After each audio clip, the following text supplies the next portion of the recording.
하나님의 기뻐하심으로 오늘도 예배로 기도로 찬송으로 영광을 올리는 여러분의 마음속에 순전한 은혜와 복음의 비밀을 난 자로 응답이 있기를 축복합니다.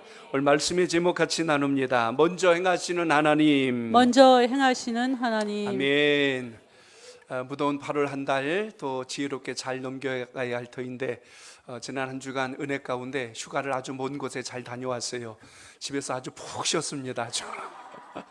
그래서 예배로 감격이 여러분 삶 속에 아름답게 회복되길 바랍니다.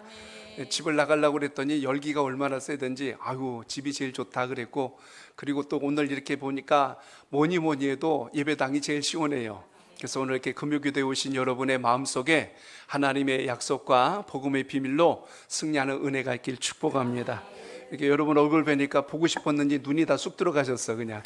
그리고 목은 다 쭉 나오셨고, 오늘 하나님께 기도하고 또 말씀 의지하여 찬송할 때 하나님께서 주신 약속의 응답이 세미한 응답으로 여러분과 함께 하시기를 축복합니다. 저는 은혜 중에 가장 큰 은혜가 깨달음이라고 저는 생각해요. 깨닫지 못하면 전혀 우리 인생이 달라지지 않습니다. 성경 지식이 많은 사람 바뀐 거 좀 못 봤어요. 근데 그 지식이 그 사람의 마음을 감동케 하고 생각을 바꿔놨을 때 인생이 달라지는 걸 보게 됩니다. 그러니까 신앙의 진수는 예배를 통한 우리 삶의 변화가 일어나야 한다는 겁니다. 주님께서 예배당 안에만 계신 게 아니고 여러분의 가정에도 일터에도 계신다는 것을 기억하시길 바랍니다. 그래서 오늘 여기서만 여러분 주님 만난다고 생각하지 말고 주님 만난 그 은혜를 가지고 여러분의 가정을 천국 만드시고 여러분의 직장도 사업장도 일터도 그곳에서도 하나님의 영광이 임할 수 있기를 바랍니다. 사람이 깨달아야 돌아서게 되거든요. 깨닫지 않으면 돌이키질 않습니다. 자기 고집대로 갑니다. 그래서 깨닫는 게 그래서 중요합니다. 돌이켜야 교만에서 벗어날 수가 있어요. 돌이키지 않으면 자기 생각 끝까지 가기 때문에 결국 막다른 길에서 안타까운 비극에 이를 수밖에 없습니다. 깨달아야 여러분 나태해지지 않아요. 깨달아야 낙심하지 않습니다. 깨달아야 불평하지 않아요. 깨닫지 않으니까 계속 우리 입술에 불평이 여전하고 낙심하는 마음이 여전하고 여전히 우리 삶 속에는 게으름과 나태함이 내 전 삶을 지배할 수밖에 없는 것입니다. 그래서 하나님의 뜻에 맞는 곳에 갈 때 우리의 입에서는 감사가 나오지만 하나님의 뜻에 합당한 길을 걷지 않으면 우리의 삶 속에서 불평과 원망이 나올 수밖에 없다는 것입니다. 오늘 신명기 말씀 1장을 읽었는데 오늘 본문에 제 눈에 확 들어오는 두 구절이 있어서 오늘 이걸 중심으로 여러분께 나누려고 해요. 30절에도 보시면 뭐라고 말씀합니까? 너희보다 먼저 가시는 너희 하나님, 이렇게 나와 있고요. 33절에 보니까 그는 너희보다 먼저 그 길을 가시며 라고 돼 있어요.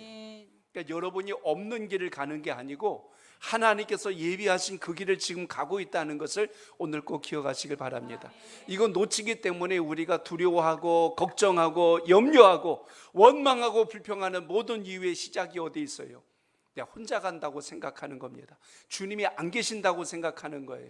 그러니까 우리가 가는 모든 길 속에 주님이 동행하시고 함께 한다는 게 믿어지고 깨달아지면 우리 마음속에 담대함이 올 것이며 우리 마음속에 복음의 열정이 살아있다는 건 지극히 당연하다는 것을 오늘도 기억하시길 바랍니다. 이스라엘 백성들이 하나님의 도우심을 따라서 광야를 지나갑니다. 겉으로 볼 때는 정말 축복받은 사람들이에요. 430년 동안 종살이하던 그들을 끄집어내셔서 약속의 땅으로 인도하시는 하나님의 그 여정은 눈으로 볼 땐 거친 땅을 지나가는 것 같지만 그 마지막 종착점은 가장 복 있는 땅으로 인도하시는 하나님의 섭리였다는 걸 주목합니다. 똑같은 땅을 가는데 모세는 그 땅을 주님 바라보고 가셨고 하나님의 백성들은 애굽을 그리워하며 갔어요. 가는 길은 똑같은데 장소도 똑같은데 시간도 똑같은데 뭐가 달랐냐면 깨달음이 달랐어요. 마음이 달랐다는 겁니다. 우리의 인생 여정이 그래요.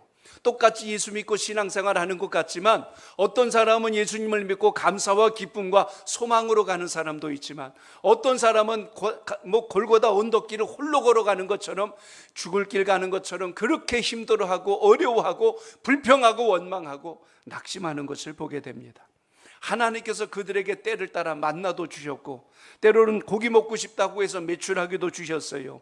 마실 물이 필요하다고 해서 반석에서 물이 나기도 하셨고 덥다고 하여 하나님은 구름 기둥을 펼쳐놓기도 하셨고 밤에는 추울까 봐 하나님께서 불기둥으로 하나님의 백성들과 함께 하셨습니다. 그럼에도 불구하고 그들의 입에서는 여전히 불평과 원망이 떠나지 않았어요. 이유가 어디에 있을까? 가만히 보면 오늘 본문에서 말씀합니다. 그들의 마음속에 여호와를 믿지 않았대요. 32절에 보니까 여호와를 믿지 않는 자들이 아무리 하나님이 주신 길을 가도 그 길이 축복의 길이 될 수 없는 거예요. 오늘 금요기도에 나오신 성도 여러분, 오늘 이 자리가 마지못해서 어쩔 수 없어서 직분 때문에 체면 때문에 나온 자리가 되지 말고 주님을 뜨겁게 사랑하는 열정과 소망을 가지고 주님 만나는 시간 되시길 바랍니다. 여러분 인생을 반전하고 역전시키시는 하나님이 계신데 우리는 내 생각과 내 걱정을 끌어안고 가기 때문에 하나님의 복 안에 거할 수가 없을 때가 많다는 것입니다. 오늘 이들을 가만히 놓고 보세요. 그들에게 필요한 것을 때를 따라 공급해 주셨어요. 근데 그들이 원망하고 있습니다. 자, 그런데 사실 어떻게 놓고 보면 아이고 아무리 먹을 거 주어도 광야가 그게 환경이 그게 좋은 환경입니까? 뜨거운 떼약볕과 그리고 메마르고 건조한 환경 속에서 어떻게 그 먼지나 풀풀 나는 곳을 갑니까? 아이고 요즘 날씨도 지금 광야가 따로 없더라고. 요즘은 밖에 날씨가 막 35도 36도 7도 올라가니까 꼭 마치 길거리가 광야 같아요. 근데 이스라엘 땅이 지금 그 상황입니다. 그렇게 놓고 보면 역으로 뒤집어 놓고 보면 우리가 사는 환경이 그들보다 못한가? 지금 가만히 놓고 보면요, 야 그래도 이스라엘 백성들 광야 지나갈 때보다는 그래도 낫다. 왜냐하면 집에 앉아있으면 에어컨도 쬐고 또 수도 틀면 물 나오고 그리고 또 필요한 거 집에서 더우면 따뜻하게 추우면 시원하게. 이상하다, 이거 말이 거꾸로 뒤집어졌다. 예, 더우면 시원하게, 추우면 또 따뜻하게 할 수 있는 모든 냉난방 시설이 집에 다 갖춰져 있고 더위도 피하고 추위도 피할 수 있게 하고.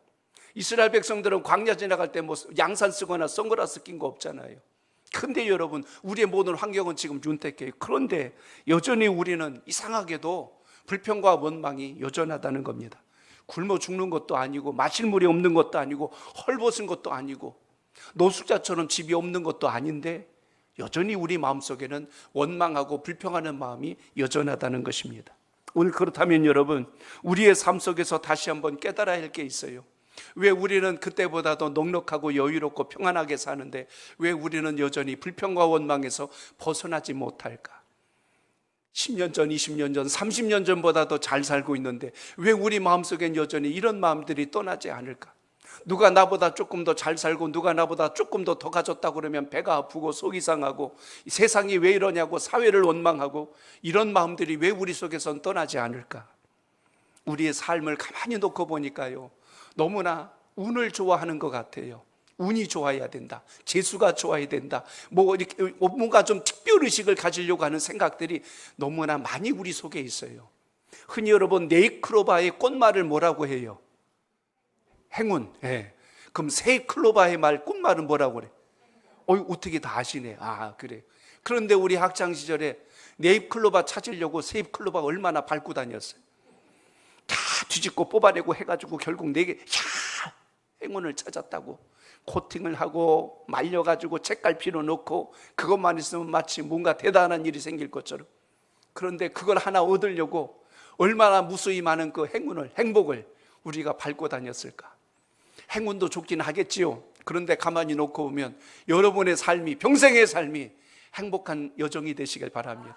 여러분의 가정을 가장 귀한 하나님의 천국으로 만드시고 우리의 가는 인생 여정이 가장 복된 길로 만들어지는 은혜가 오늘 예배 가운데 있길 바랍니다.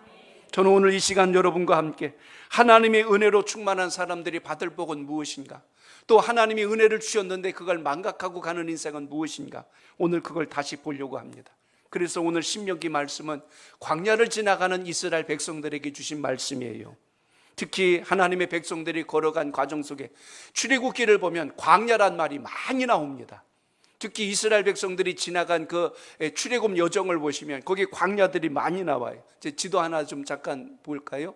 거기 보시면 저 고센 땅 람셋에서 출발해서 숫곳을 지나갔고 거기 보면 처음에 수르 광야를 만나고 쭉 내려가다 보면 엘림을 지나서 거기에 보니까 신광야를 만납니다. 더 내려갔더니 신의 광야가 있고 다시 올라갔더니 바란 광야가 나오고 또 진이라고도 발음하고 신이라고도 발음합니다. 거기 광야를 만나고 이렇게 광야가 끊임없이 이스라엘 백성들 앞에 펼쳐져 있었다 하는 것을 보게 됩니다.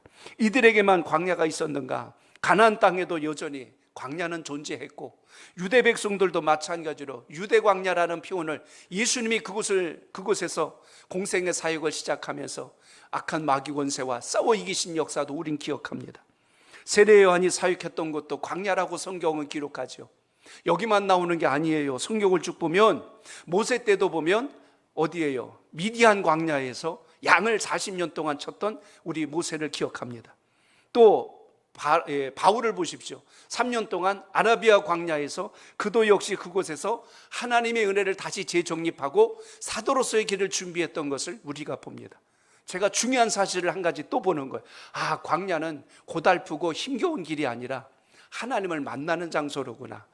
그곳에서 다시 하나님의 뜻을 찾는 장소로구나 하는 것을 깨닫게 하는 것이 광야의 특징입니다.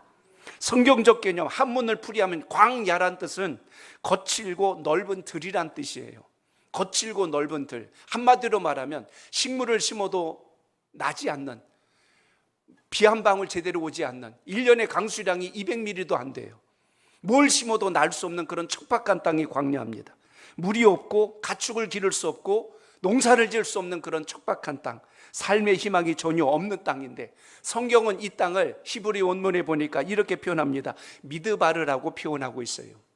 미드바르, 두 단어의 합성어입니다. 미라고 하는 단어하고 그 다음에 다바르라는 말인데, 다바르라는 말은 말씀이란 뜻이고 드라고 하는 단어의 뜻은요 뭐뭐로부터라는 뜻입니다. 이 단어를 연결해서 해석하면 그곳에서부터 말씀이 나온대요. 굉장히 아주 중요한 의미가 광야란 뜻 속에 담겨 있습니다. 광야에서 뭐가 나와요? 하나님의 말씀이 나온대요. 하나님의 백성들이 애굽을 떠나서 광야를 지나 약속의 땅에 가는 동안 광야에서는 계속하여 하나님의 말씀이 나왔어요. 만나가 내려오고 반석에서 물이 올라온 것이 아니라 하나님의 말씀이 모세를 통하여 계속하여 전달됐던 장소가 광야입니다. 우리가 사는 이 세상에서 말씀이 끊어진다면 우리는 말 그대로 삶의 희망이 없다는 뜻입니다. 그렇기 때문에 말씀의 땅, 이 광야라고 하는 이 말씀의 땅에서 우리가 뭘 붙들고 가야 되는가? 서두에 말씀드린 대로 모세는 하나님의 말씀에 귀를 기울였고 그 마음속에 하나님의 말씀을 담고 갔는데, 하나님의 백성들은 그 마음속에 여전히 애굽을 담고 갔어요. 사람이 몸만 떠났다고 떠난 게 아니라 마음도 생각도 다 떠나야 떠난 거지, 그 애굽에서 나오지 않으니까 조금만 힘들면 애굽으로 돌아가자 소리를 자꾸 하지 않습니까? 그게 우리의 인생 여정과 똑같다는 거예요. 신앙하다 조금만 힘들고 어려워지면 아예 신앙이고 뭐고 다 때려쳐버리고 옛날로 돌아가겠다. 자꾸 우리 입에서 이런 말들이 생각나고 튀어나오면 하나님을 믿는 게 아니에요. 오늘 본문 32절에서 강조합니다. 너희의 하나님 여호와를 믿지 아니함이라라고 오늘 말씀한 것을 보면 오늘 우리가 주님을 믿고 주님을 따르고 있는 걸 보셔야 합니다. 오늘날 우리 인생의 광야는 뭘까요? 구약 백성들처럼 척박한 땅을 가는 건 아니지만 살다 보면 예상하지 못했던 어려움들이 오지 않습니까? 건강의 위기가 오든 물질의 위기가 오건 사람 관계의 위기가 오건 직장이나 사업장에서 위기가 오건 부도가 나건 또 사업이 망하건 이런 모든 일들이 우리 삶 속에 마치 광야로 던져진 시간과 같다는 것입니다. 그럴 때 여러분, 큰 그릇과 작은 그릇의 차이가 거기서 나타나는 거예요. 작은 그릇은 그릇 깨버리고 옛날로 돌아가 버려요. 자포자기하고 완전히 폐인이 돼버립니다. 그런데 큰 그릇들의 특징은 그때 내가 어떻게 일어서야 될까 방법을 찾아요. 어떻게 해야 될까 방향을 다시 찾는다는 이야기입니다. 그래서 오늘 본문에 보시면 우리가 어떻게 이 광야를 지혜롭게 나가야 할 것인가, 하나님은 오늘 본문에서 우리에게 두 번씩이나 강조해서 주신 말씀이 너희의 앞서 내가 이끌고 있다는 것, 앞서서 가신다는 걸 보면 내가 길을 만들어가는 것이 아니라 주님께서 만들어 놓으신 그 길을 여러분이 지혜롭게 갈 수 있는 은혜가 있길 바랍니다. 길을 못 찾아서 그렇지 길이 없는 게 아니거든요. 하나님이 안 주신 게 아니라 하나님을 못 만나니까 그렇죠. 주님의 말씀 안 해주신 게 아니라 우리가 듣지 못하니까 그렇죠. TV도 라디오도 모든 통신 장비도 주파수가 맞아야 소리가 들리고 소통을 할 수가 있잖아요. 마찬가지로 오늘 주님을 깊고 뜨겁게 만날 수 있는 은혜가 있길 바랍니다. 신앙의 연수를 자랑하지 말고 주님을 깊이 만나서 하나님 영광 위하여 세움받는 여러분의 열정이 있길 바랍니다. 자, 오늘 29절을 보세요. 뭐라고 말씀합니까? 시작. 내가 너희에게 말하노니 그들을 무서워하지 말라, 두려워하지 말라. 아멘. 오늘 여기 29절에 보니까 두려워하지 말라는 말씀이 나옵니다. 너희 앞에 아모리 족속이 있고 너희를 대적하는 자들이 있다 하여서 너희들은 미리 걱정하지 말래요. 우리가 가는 길 앞에 어떤 원수마귀가 있고 악한 자가 있다 할지라도 너희는 두려워하지 말래요. 자, 저를 따라합니다. 눈앞의 현실을 두려워하지 말아야 합니다. 두려워하지 말아야 합니다. 아멘. 이스라엘 백성들이 지나간 여정들을 쭉 보시면 그들의 여정이 쉽진 않았어요. 출애굽기를 보시면 15장, 16장, 17장 보면 이스라엘 백성들 원망하는 이야기입니다. 언제 원망했냐면 물이 없다고 원망했어요. 두 번째, 먹을 양식이 없다고 원망했어요. 세 번째, 심지어 다시 애굽으로 돌아가야 되겠다고 그들이 또 원망을 했어요. 그들의 원망은 끊이지 않고 반복되는 것을 우리가 볼 수가 있습니다. 왜 그랬을까? 가만히 놓고 보면 오늘 신명기에서는 딱 한 절로 압축해서 이야기했어요. 그들 마음속에 하나님을 믿지 않았다는 것을 정확하게 기록하고 있습니다. 그렇기 때문에 우리 삶 속에 위기가 오고 어려움이 오면 너나 할 것 없이 불평과 원망이 먼저 튀어나오는 이유가 여기에 있다는 겁니다. 사람이 그 마음속에 있는 것이 입으로 나오지 없는 게 나오진 않아요. 그렇기 때문에 오늘 본문을 통해서 다시 되돌아봐야 할 것은, 그래서 오늘 신명기가 무엇입니까? 하나님의 백성들이 약속의 땅에 들어가기 전에 다시 한 번 더 출애굽 여정을 회상시키는 겁니다. 하나님이 여기까지 이끄는 동안 무슨 말씀을 하신지 너희는 아느냐 하고 다시 말씀을 상기하여서 믿음의 중심을 잃지 않도록 점검해 주는 거예요. 사람이 몰라서 못하는 게 아니라 자꾸 잊어버려요. 그래서 습관이란 게 참 중요합니다. 바른 습관이 몸에 잘 배워지면 인생을 바르게 갈 수 있는데, 잘못된 습관이 나를 지배해버리면 나는 바르게 가고 싶은데 삶의 환경은 갈수록 피폐될 수밖에 없는 것을 보게 되죠. 그래서 오늘 이스라엘 백성들은 지금 하나님이 주신 말씀을 놓치게 되니까 자기의 생각을 가지고 모든 걸 결정하기 시작합니다. 그래서 그들에게 주신 하나님의 은혜가 감사가 안 되는 거예요. 만나를 주셔도 우리가 먹을 게 왜 이것밖에 없냐, 그때는 고기도 먹었는데 하고 원망합니다. 그때는 이런저런 다양한 것들이 있었는데 왜 이것밖에 못 먹냐. 신기하고 놀라운 것은 하나님 주신 만나는요, 종합영양제보다 더 좋은 거예요. 그거 하나로 여러분 모든 탄수화물, 단백질 할 것 없이 모든 걸 다 소화할 수 있도록 주신 하나님의 신비로운 음식이 만나 아닙니까? 영양실조 안 걸렸거든요. 근데 그들은 미리 이야기합니다. 이거 먹고 우리 다 죽으면 병들어 비들비들 말라버리면 어떡하냐. 전혀 그런 일 없었어요. 반석에서 물이 내실 정도로 하나님은 척박한 땅에서도 그들의 생명이 끊어지지 않도록 도우신 것을 우리가 보게 됩니다. 그런데 이들은 여전히 불안과 염려가 마음속에서 떠나지 않는 거예요. 사람이 걱정이 떠나지 않으면요, 신경이 날카로워져요. 짜증도 많아지고 불평도 많아지고 막 그냥 누구 한번 만나기만 해봐라 해서 그냥 뭐 큰일 한번 낼 거 뭐냐, 이런 마음들이 그 속에서 떠나지 않는 것을 보게 됩니다. 이스라엘 백성들이 지금 그 상황이에요. 조금만 힘들면 모세를 원망하고 모세 죽이고 애굽으로 돌아갈까, 이딴 소리만 해야 되는 것이 지금 이스라엘 백성들의 모습입니다. 그런데 놀라운 것은 하나님은 이들을 어떻게 보셨냐면, 오늘 여기서 또 주목해야 될 단어가 있어요. 31절에 보면 자기의 아들을 아는 것 같이 하나님이 하셨대요. 자기 자식을 품에 아는 것처럼 하나님이 하셨다는 표현이 나옵니다. 야, 하나님이 안아주시면 정말 놀라운 거예요. 이쁜 자식은요, 업어주고 안아주고 목말 태워도 신나고 즐겁고 힘들지 않아요. 근데 그냥 사사건건 속썩이고 말 안 듣고, 야, 그냥 쳐다만 봐도 그냥 막 소화가 안 될 만큼 이놈의 자식, 내가 이놈의 자식을 낳고 미역국을 먹었나 할 만큼 막 그런 생각이 들 정도로 힘겹게 할 때 그 안고 있는 그 모습이 얼마나 힘겨울까. 그런데 오늘 본문에 보시면 자기 아들을 아는 것 같이 불평하고 투정하고 원망하고 그냥 완전히 그냥 어떻게 보면 속을 다 뒤집는 그 자식을 바라보는 아비의 심정처럼 그렇게 보일지언정 오늘 자식을 안는 것처럼 끌어안는 하나님의 모습을 여기서 보게 됩니다. 야, 저는 우리 흔히 하는 말로 하나님은 속도 참 좋다, 그 생각이 들어요. 여러분 자녀들이 말 징그럽게 안 들을 때는 어떤 마음이 들어요? 그냥 확 굶겨버릴까, 그냥 어떤 데 쥐어 박아버릴까, 그냥 이놈을 그냥 집에서 내쫓아버릴까, 막 별 생각이 다 들을 겁니다. 근데 하나님은 어떻게 하셨대요? 품에 안으셨대요. 야, 이 표현 하나만 가지고도 정말 가슴이 저려옵니다. 하나님, 이렇게 불만하고 교만하고 원망 많고 투정 많은 인생을 어쩌면 하나님은 이렇게 안고 가셨는지, 오늘 이걸 생각하면 하나님 앞에 몸둘 바가 없는 겁니다. 우리는 내가 잘나고 똑똑해서 내가 길 만들어가고 다 내가 잘한 것 같아요. 근데 하나님께서 우리가 가야 할 길을 만들어 주시고 머물러야 할 곳을 보게 하시고 이렇게 하신 것을 보면 얼마나 귀합니까? 오늘 하나님의 백성들이 모세를 대들 때 한 말 한 구절만 제가 찾아봤어요. 민수기 20장 5절, 모세를 대드는 이스라엘 백성들의 고백을 들어보세요. 같이 읽습니다. 시작. 너희가 어찌하여 우리를 애굽에서 나오게 하여 이 나쁜 곳으로 인도하였느냐? 이곳에는 파종할 곳이 없고 무화과도 없고 포도도 없고 석류도 없고 마실 물도 없도다. 아멘. 아멘. 하나님 백성들의 특징을 보셨어요? 왜 어찌하려는 무엇 때문에 이러는 거예요? 왜 애굽에서 우리를 나오게 해갖고 이 나쁜 곳으로 인도했냐요? 여러분, 하나님이 인도하시는데 그게 나쁜 곳이래요.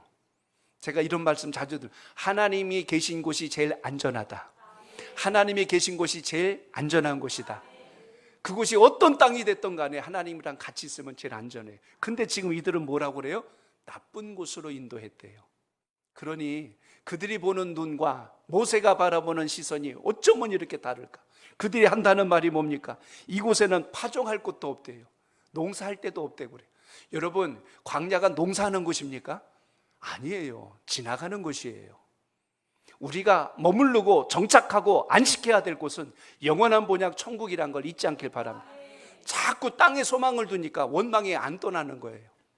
이 땅의 소망을 전부라고 생각하니까 여기에 정착하려고 하고 여기에 안주하려고 하니까 내 마음속에서 원망이 사라지지를 않아요.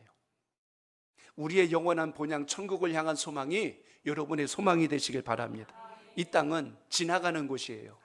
머무는 곳이 아니라 지나가는 곳이다. 이걸 모르니까 이스라엘 백성들은 여전히 왜 나쁜 곳으로 우리를 인도했냐요. 이곳에는 파종할 곳도 없다고 그랬고 심지어 무화과, 포도, 석류, 마실 물조차 없다고. 하나님 주신 놀라운 음식 만나 하나만 가지고도 하나님의 백성들이 그걸 먹고 병들지 않고 죽지 않고 약속의 땅까지 안전하게 갈 수 있도록 힘을 주셨는데, 심지어 이들이 농사를 했던가 아니면 가꾼 것도 아니고 애굽에서 가져온 것도 아니고 하나님이 매일같이 공급해 주시는 그거, 하도 이들이 욕심이 많아갖고 또 게을러 터져가지고 내일 뭐 아침에 일어나서 뭐 가져갈 거 있냐, 오늘 한 2, 3일치 아니면 한 달치 좀 미리 걷어버리면 어떠냐, 그래갖고 쌓아놨더니 만나의 유통기간은 24시간이요 지나자마자 바로 썩어서 냄새나서 못 먹는 음식이 됐어요. 만나가 주는 의미는 굉장히 큽니다. 하나님의 양식 말씀. 그렇다고 하나님 말씀이 하루 지났다고 썩는다는 뜻이 아니라 우리 마음속에서 잊혀지지 않도록 매일같이 주의 말씀을 여러분 마음속에 담기를 축복합니다. 그래서 오늘 이렇게 그들의 생각은 여전히 무엇에 집착하고 있어요? 먹는 것에, 입는 것에, 정착하는 것에. 항상 땅에 머물러 있는 이들의 생각과 그 모습을 여기서 보게 됩니다. 그런데 여러분, 오늘 하나님이 어떤 분이셨어요? 홍해도 열어주신 분이고 반석에서 물이 나게 하신 분이고 마라의 쓴물도 달게 해주신 분이고 하늘에서 만나도 주신 분이 하나님이십니다. 그거에 대한 믿음과 신뢰가 약해지고 흔들릴 때 우리는 여전히 땅에 대한 집착, 자기의 환경에 대한 원망, 여기에서 벗어나지 못하고 있구나라는 것을 되돌아봅니다. 이건 이스라엘 백성들의 모습이 아니라 거울을 보듯이 우리 자신은 아닐까라는 생각을 갖게 하는 대목이 바로 여기에 있다는 것입니다. 하나님은 기적의 하나님도 되시고 능력의 하나님도 되십니다. 그렇다면 그 하나님을 신뢰하는 우리의 믿음은 어디에 가 있는가? 그래서 오늘도 예배를 드리고 기도하고 말씀을 의지할 때 우리의 진정한 소망, 하나님은 여러분들이 이 땅에서 부자도 되고 병도 낫고 막혔던 문제들도 해결되는 모든 것을 원하십니다. 그러나 더 중요한 것은 그 위에 우리의 약속된 목적지가 영원한 본향 하나님 나라 천국에 대한 소망이 여러분 속에 살아있기를 바랍니다. 그렇기 때문에 오늘 본문에서 우리가 먼저 주목해야 될 가장 귀중한 대목이 바로 여기에 있다는 것입니다. 하나님의 말씀을 대할 때 우리가 무엇을 실수해요? 오늘 본문에서 본 바와 같이 우리는 항상 눈앞에 놓여진 것 때문에 걱정과 근심이 떠나지 않는다는 겁니다. 오늘 금요 기도의 시간은 여러분의 걱정과 두려움과 염려를 하나님께 맡기는 시간이 되시길 축복합니다. 그래야 삽니다. 걱정도 염려도 두려움도 주님께 옮기고 맡겨서 비로소 우리를 건지시는 하나님의 역사가 여러분 삶 속에 있길 바랍니다. 내일 일어날 모든 우리의 삶의 방향과 결정을 주님께서 열어가신다는 사실을 오늘도 기억하시길 바랍니다. 그거 놓치게 되니까 내가 걱정하고 내가 끌어안고 내가 염려하고 있다는 것입니다. 오늘 주님의 말씀을 통하여 다시 한 번 더 복음의 본질을 잘 붙들고 승리하는 여러분의 신앙 되시길 바랍니다. 또 하나는 오늘 31절 다시 읽어봅니다. 시작. 광야에서도 너희가 당하였거니와 사람이 자기의 아들을 아는 것 같이 너희 하나님 여호와께서 너희가 걸어온 길에서 너희를 아느사 이곳까지 이르게 하셨느니라 하나. 아멘. 저를 따라합니다. 노예 근성을 버려야 합니다. 노예의 근성을 버려야 합니다. 지금 하나님께서 이들을 다 이끌어서 약속의 땅으로 인도하시고자 광야 이제 축복의 땅 문턱 앞에까지 도달했어요. 그래서 모세가 다시 그들에게 상기시켜 주는 것입니다. 하나님께서 우리를 자기 아들을 아는처럼 우리를 여기까지 인도해 주셨는데 너희들이 그것을 모르면 안 된다. 그걸 자꾸만 강조합니다. 왜 자꾸 강조했냐면 그들의 생각과 마음이 아직도 애굽에 있어서 벗어나지를 못했기 때문에 이와 같다는 것을 보게 됩니다. 그렇기 때문에 애굽에서 약속의 땅까지 거리는 직선거리로 치면 약 한 300km 정도 됩니다. 사람이 그냥 보통 걸음으로 걸으면 천천히 가도 40일이면 갈 거리예요. 근데 여러분 이미 우리가 출애굽기를 통해서 다 보셨지 않습니까? 민수기를 통해서 확인하셨잖아요. 약속의 땅 문턱에서 정탐하고 돌아왔을 때 못 간다고 원망하고 낙심했을 때 너희 말한 대로 내 귀에 들린 대로 내가 행하여 주리라. 하나님은 결국 40일이면 갈 거리를 결국 40년, 이미 거기까지 오는 동안 2년 걸렸고 나머지 38년 동안 광야로 다시 되돌려서 그들의 여정을 광야에서 끝내게 하시지요. 그리고 다음 세대로 하여금 약속의 땅으로 이끄시는 모습을 봅니다. 하나님은 주의 백성들을 버리셨다는 뜻이 아니에요. 하나님은 우리에게 원하시는 게 하나 있었습니다. 애굽에 속해 있던 그 버릇, 애굽에 속해 있던 습관, 그 노예 근성을 뽑기 전에는 약속의 땅에 들어갈 수 없다. 이것이 하나님께서 주신 영적인 사인입니다. 노예 문화의 가장 두드러진 특징이 하나 있어요. 노예랑 주인의 특징은 노예는 자기 생각과 자기 계획과 방법을 짜지 못합니다. 시키는 일을 하는 거예요. 그게 노예의 특징이죠. 그러니까 노예는 거의 이 생각에 정착되어 있어요.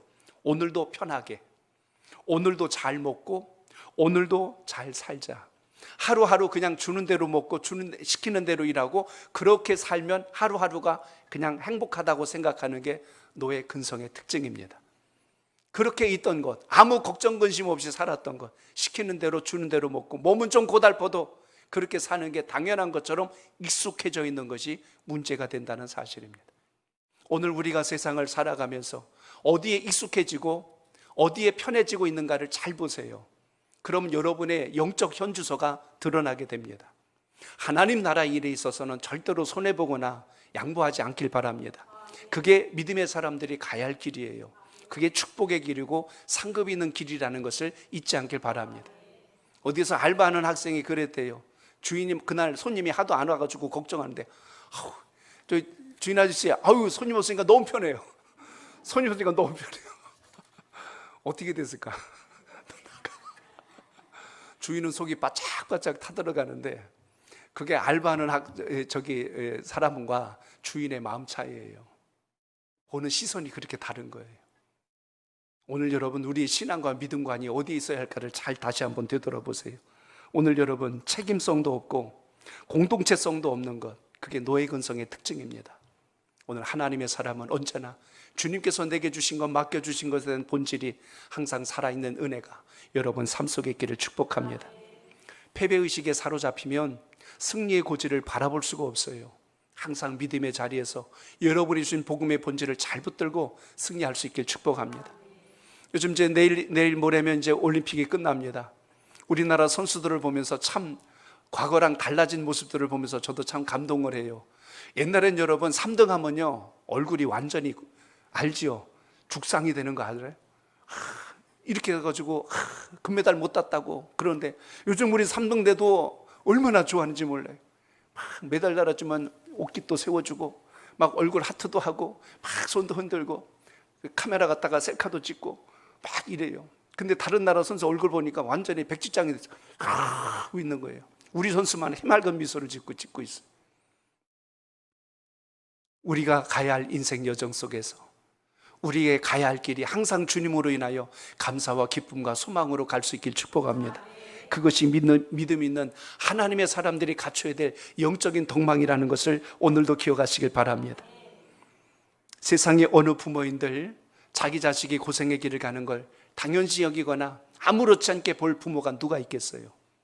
하나님께서 굳이 이 길을 가게 하셨을 땐 이유가 있었고 뜻이 있었지 않을까? 한번 생각해 보세요. 40일이면 갈 거리를 왜 하나님은 40년이나 돌리셨을까? 그리고 왜 그들을 고단한 길로 이끌어 주셨을까? 그러나 하나님은 그 속에서도 하나님의 살아계심을, 하나님이 간섭하심을, 하나님의 안아주심을 느끼고 깨달을 수 있도록 계속하여 그들 속에서 일하신 분이 우리 주님이셨다는 것을 잊으면 안 됩니다. 오늘 우리가 살아가는 세상도 마찬가지. 내 잘난 맛에 산 것이 아니라 가만히 놓고 보면 힘들고 어려웠던 모든 순간들과 역경의 시간들을 그때마다 나 혼자 그 고난의 터널을 지나간 것이 아니라 하나님께서 함께 땀을 흘려주셨고, 하나님께서 함께 눈물을 흘려주셨고, 하나님께서 우리 손을 붙잡고 같이 동행하셨다는 것을 우리의 삶 속에서 잊지 않길 바랍니다. 우리 하나님은 그래서 우리와 다르신 분이에요. 우리가 생각하는 사랑, 우리가 생각하는 긍휼, 이것과는 차원이 다른 분이 우리 하나님이 되신다는 걸 잊지 않길 바랍니다. 하나님은 그래서 우리에게 때를 따라 채워주시기도 하고 위로해 주시기도 하고 우리를 또한 격려해 주시기도 하고 소망을 주신 분이 주님이시라면 오늘도 우리 마음속에 버리지 못한 옛 습관들이 여전히 주님을 향하는 발목을 잡고 있다면 오늘 이 금요 기도를 통하여 끊어내는 역사가 있기를 축복합니다. 그러므로 오늘 우리가 만나야 될 주님은 어떤 분이세요? 30절과 33절에서 표현해 주신 그 하나님을 기억하십시오. 그 하나님은 먼저 가시는 하나님이었다, 앞서 행하시는 분이었다는 것을 기억하시고 그 믿음이 있기를 바랍니다.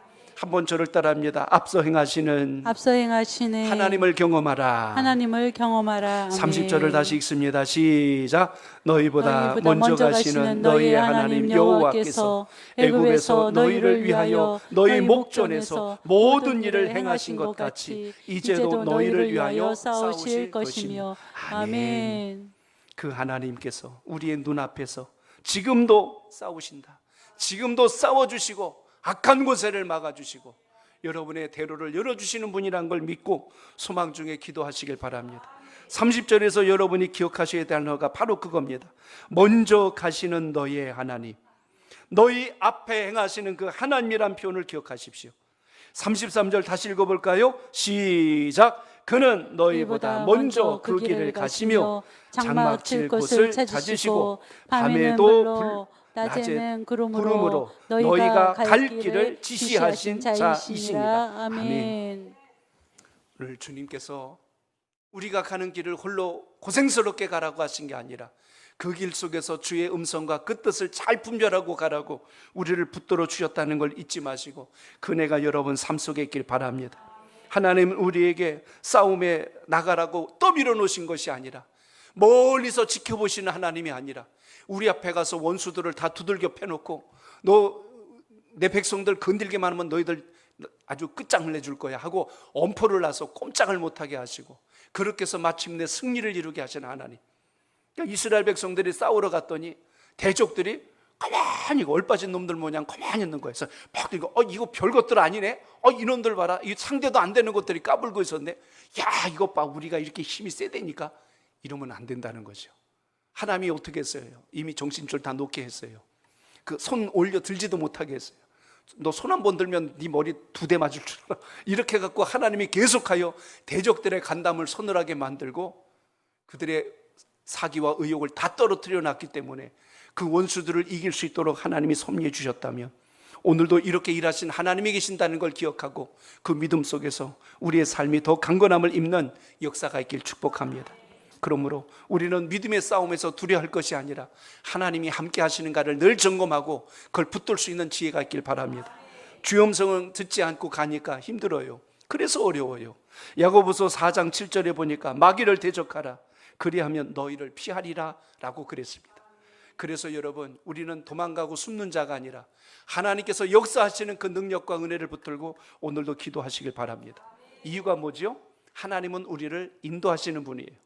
광야로 떠미시는 분이 아니라 인도하시는 분이에요. 내가 너희를 이쪽으로 인도하마 하고 모세에게 알려주신 겁니다. 길을 알려주신 거예요. 이쪽으로 가라, 이쪽으로 가라. 하나님은 먼저 그 길 앞에서 이끄십니다. 마치 양을 돌보는 목자가 양들을 어디로 이끌어요? 푸른 조장 쉴 만한 물가로. 다윗이 경험한 하나님에 대한 고백이 시편 23편 아닙니까? 여호와는 나의 목자시니 내가 부족함이 없으리로다. 그가 나를 푸른 초장 어디로? 쉴 만한 물가로 인도하시는도다.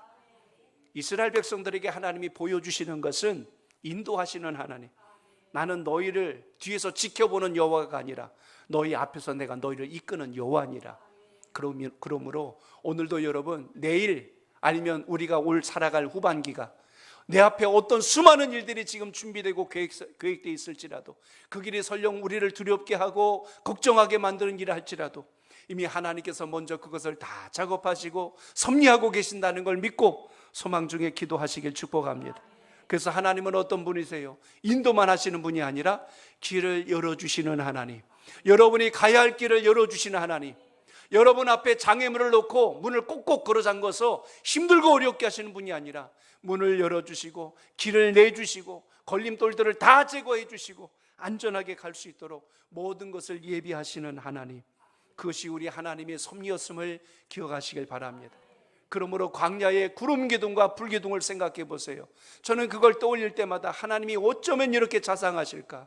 더위를 피할 수 있도록 대형 양산을 하늘에 펼쳐주시고 저녁에는 그들의 추위를 피할 수 있도록 불기둥으로 그들과 함께 하시는 하나님. 그래서 하나님은 구약에도 이렇게 역사하셨지만 신약에 와서 예수님께서 우리를 어떻게 하십니까?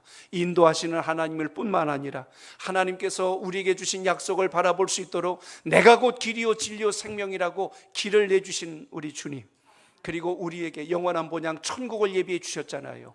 그게 마태복음 28장 20절에 나옵니다. 여러분 같이 읽어봅니다. 시작. 내가 너희에게 분부한 모든 것을 가르쳐 지키게 하라. 볼지어다 내가 세상 끝날까지 너희와 항상 함께 있으리라 하시니라. 아멘.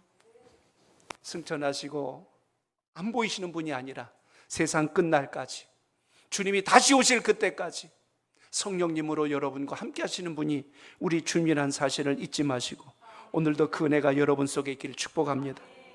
여러분 삶 속의 위기를 만나면 주저앉고 싶고 원망하고 싶고 불평하고 싶고 모든 것 다 때려치고 싶은 그런 충동들이 밀려올 때 우리가 다시 한 번 더 상기해야 될 것이 바로 이 부분입니다.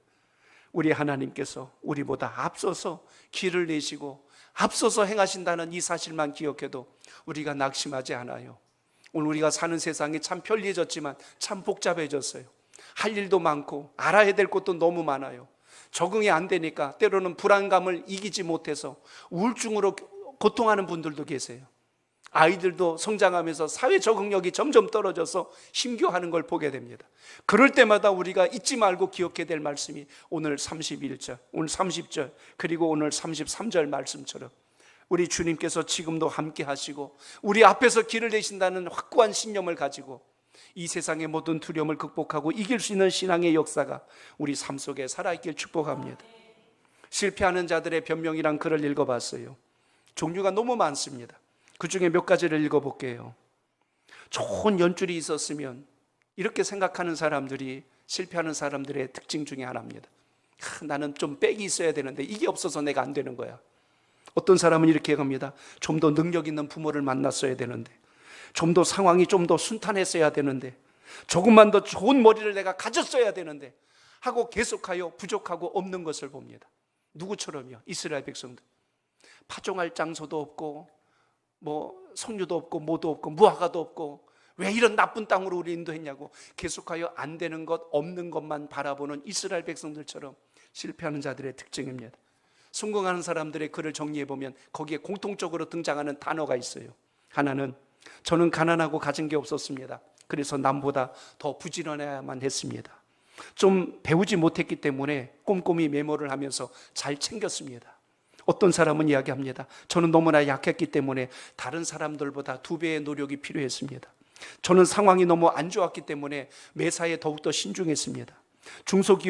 저희 기업이 너무나 중소기업이었기 때문에 더 좋은 제품을 만들기 위해서 심혈을 기울였습니다. 무슨 이야기죠? 악조건 속에서 더 나은 것을 바라보면서 달려갔다는 뜻입니다. 오늘 신앙하면서 없는 것 때문에 원망하는 신앙이 아니라 그동안 살아온 과정 속에서 힘들고 어려운 것만 생각하고 불평하는 신앙이 아니라 제가 살아온 길이 나쁜 길이었습니다. 제가 살아온 길이 고난의 길이었기 때문에 제가 지금 이럴 수밖에 없습니다라고 합리화시키지 말고 오늘 다시 주님 앞에 기도할 때 하나님께서 일하심을 확신하고 소망 중에 기도할 수 있는 여러분의 간구가 되시길 축복합니다. 미국의 방송가 중에 오프라 윈프리를 기억하실 겁니다. 그의 성장 과정은 정말 파란만장했어요. 어떻게 보면 완전히 인생을 가장 절망과 그리고 불행의 구렁텅이에서 벗어나지 못할 만한 인생이었습니다. 그럼에도 불구하고 그의 삶 속에서 인생을 전환시켰던 한 문장을 그는 읽었다고 고백합니다. 그가 읽었던 문장, 자기의 삶을 바꿀 수 있었던 그 문장 하나를 제가 인용하겠습니다. 당신이 행복하고 싶다면 이제부터 불행한 이유를 던져버리고 행복하길 선택하고 행복을 소원하며 행복을 향해 나가라. 그 말씀을 가슴에 새기고 그때부터 결정을 했대. 그래, 내 과거의 인생이 아무리 힘들고 고단하고 아픔과 상처 투성이었을지라도 이제부터 나는 불행한 이유를 근거로 살지 말고 앞으로 내가 어떻게 행복을 선택할 것인가를 붙들고 가야 되겠다. 선택이란 것은 가장 기쁜 것을 붙들고 그 외의 것은 내려놓는 게 선택이래요. 오늘 여러분 삶 속에 뭘 선택하고 뭘 내려놓습니까? 오늘 이 시간 기도할 때 하나님이 기뻐하는 것을 붙들고 하나님께서 기뻐하지 않는 것을 담지 말고 다 내려놓는 기도의 시간이 되시길 바랍니다. 그래서 여러분 삶 속에 지금 막혔던 것이 풀어지고 해결되시길 축복합니다. 물질이 되었건 건강이 되었건 아니면 여러분 삶 속에 소원하는 기도가 지금 정체된 것 같을지라도 이미 일하시고 준비하시고 길을 여시는 하나님 안에서 승리하는 기도가 다시 한 번 더 힘있게 전진해 나갈 수 있길 축복합니다. 날씨가 많이 덥고 버거운 환경 속에 있습니다. 그럴지라도 어떤 환경이 우리 앞에 놓여 있을지라도 그 길 속에서 동행하시고 길을 내시고 앞서가시는 주님 때문에 여러분 삶 속에 다시 한 번 더 승리의 기도가 살아있는 오늘 기도회가 되시길 바랍니다.